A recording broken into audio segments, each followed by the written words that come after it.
Sir అలాగే ఇప్పుడు చూసుకుంటే అందరూ షేర్ మార్కెట్కి చాలా ఇంట్రెస్ట్ చూపిస్తున్నారు. సో అందులో మెరిట్స్ ఏంటి, డిమెరిట్స్ ఏంటంటారు? యాక్చువల్గా షేర్ మార్కెట్ అన్నది very good investment option. So అందులో మనకి టైప్స్ ఉన్నాయి. ఇన్వెస్ట్మెంట్ మార్కెట్, లేదంటే ట్రేడింగ్, లేదా ఇంట్రాడే ఆప్షన్స్. సో మూడిట్లో ఏదైనా చూస్ చేసుకోవచ్చు. లేదు మనకి షేర్ మార్కెట్ మీద పెద్దగా నాలెడ్జ్ లేదు కానీ ఇంట్రెస్ట్ ఉంది ఇన్వెస్ట్ చేయాలి అన్నది, సో అలాంటి వాళ్ళు మ్యూచువల్ ఫండ్స్కి వెళ్ళిపోవచ్చు. సో ఈ ఆప్షన్స్లో ఏవి చూస్ చేసుకున్నా ఖచ్చితంగా మీకు మార్కెట్ మీద అవగాహన ఉండాలి, ఎక్సెప్ట్ మ్యూచువల్ ఫండ్స్. ఎందుకంటే మ్యూచువల్ ఫండ్స్ అన్నది రికగ్నైజ్డ్ ఏజెన్సీస్ ఉంటాయి. ఆ ఏజెన్సీస్ వాళ్ళే చూసుకుంటారు ఎందులో ఏ షేర్లో పెట్టాలి ఏంటి అన్నది. మ్యూచువల్ ఫండ్స్ వాళ్ళే చూసుకుంటారు కాబట్టి మీకు రిస్క్ తక్కువ ఉంటుంది. రిమైనింగ్ ఆప్షన్స్లో షేర్ ఇన్వెస్ట్మెంట్ కానీ, లేదా ట్రేడింగ్ కానీ, లేదా ఇంట్రాడే కానీ, వీటిల్లో మాత్రం ఖచ్చితంగా మీకు నాలెడ్జ్ ఉంటేనే మాత్రమే ఇన్వెస్ట్ చేయాలి, లేదంటే నష్టపోతారు. ఓకే, అలాగే షేర్ మార్కెట్లో ట్యాక్సిబిలిటీ ఎలా ఉంటుంది? షేర్ మార్కెట్ ట్యాక్సిబిలిటీ అన్నది 3 టైప్స్ మీద బేసే ఉంటుంది. ఫస్ట్ ఇన్వెస్ట్మెంట్, అంటే డైరెక్ట్గా మనం ఈక్విటీ షేర్స్ కంపెనీ తాలూకు కొనుక్కోవడం, అది ఎలా ఉంటుంది ట్యాక్సిబిలిటీ. Next trading. ట్రేడింగ్ అంటే futures and options, commodity trading, ఇవన్నీ చేసుకోవచ్చు. వాటికి ట్యాక్సిబిలిటీ ఎలా ఉంటుంది. Third one is intraday trading. Intraday అంటే సేమ్ డే కొని సేమ్ డే అమ్మేయడం. సో ఈ మూడిట్లో ఎలా ఉంటుంది ట్యాక్సిబిలిటీ అన్నది చూద్దాం.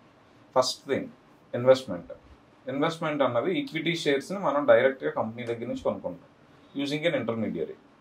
సో అందులో ఏంటంటే ఈక్విటీ షేర్స్ మనం హోల్డ్ చేస్తాం కాబట్టి అది మన అసెట్ అవుతుంది. సో క్యాపిటల్ గెయిన్ ట్యాక్సిబిలిటీ ఉంటుంది. మనం ఎన్ని మంత్స్ అది హోల్డ్ చేస్తాం అన్న దాని మీద బేస్ చేసుకొని ట్యాక్సిబిలిటీ ఉంటుంది. ఫర్ ఎగ్జాంపుల్ 1 year హోల్డ్ చేస్తాం.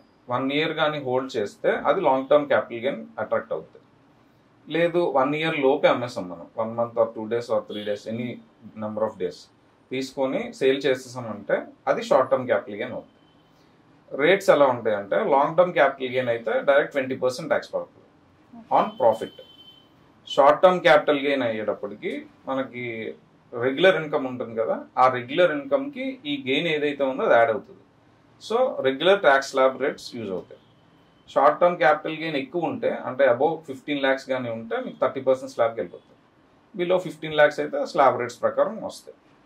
సో అది first one investment part. Next one is trading. ట్రేడింగ్లో ఏంటంటే ఎఫ్ఎన్ఓస్ అంటే futures and options, next commodity trading, ఇవన్నీ ఉంటాయి.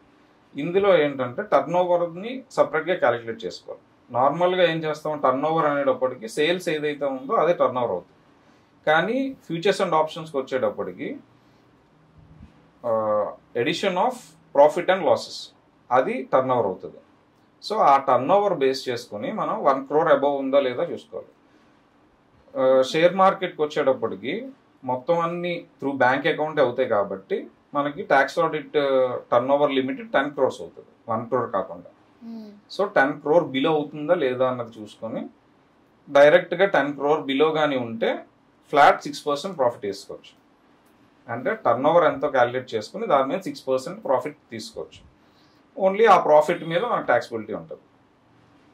Okay, last one intraday. Intraday అన్నది స్పెక్యులేటివ్ బిజినెస్. ఎందుకంటే మార్నింగ్ పర్చేస్ చేసి ఈవినింగ్ లోపు అమ్మేయాలి, లేదంటే అదే సెట్ ఆఫ్ అయిపోతుంది. సో 1 day కాబట్టి అది స్పెక్యులేటివ్ బిజినెస్లోకి వస్తుంది. స్పెక్యులేటివ్ బిజినెస్ సపరేట్గా మనం చూపించాలి. దాని ట్యాక్సిబిలిటీ కూడా డైరెక్ట్ 30% స్లాబ్. సో ఈ స్లాబ్ రేట్స్ కానీ లాంగ్ టర్మ్ షార్ట్ టర్మ్ ఇవేమీ పనిచేయవు. సో డైరెక్ట్గా 30% స్లాబ్కి వెళ్ళిపోతుంది స్పెక్యులేటివ్ కాబట్టి. అది వీటిల్లో ఉన్న ట్యాక్సిబిలిటీ. ఇంట్రాడే టాపిక్ వచ్చేటప్పటికి ఏంటంటే మనకు same day purchase and sale జరగాలి. సో అది స్పెక్యులేటివ్ బిజినెస్ కింద వెళ్ళిపోద్ది. సో వాటికి ట్యాక్సిబిలిటీ ఏంటంటే ఈ స్లాబ్ రేట్స్ కానీ లాంగ్ టర్మ్ షార్ట్ టర్మ్ ఈ ట్యాక్స్ రేట్స్ ఏవి వాటికి అప్లై అవ్వవు. సో డైరెక్ట్ 30% స్లాబ్ రేట్కి వెళ్ళిపోద్ది. Speculative business profit or loss అంతా చూసుకొని అది డైరెక్ట్ 30% స్లాబ్ రేట్ చేసుకోవాలి. ఇన్ కేస్ లాస్ కానీ వచ్చింది అంటే అది సెట్ ఆఫ్ కూడా వేరే ఇన్కమ్తో అవుతుంది. ఓన్లీ ఆ స్పెక్యులేటివ్ లాస్ని స్పెక్యులేటివ్ గెయిన్తో మాత్రమే సెట్ ఆఫ్ చేయడానికి అవుతుంది. అది ఈ ట్యాక్సిబిలిటీ ఈ షేర్ మార్కెట్లో.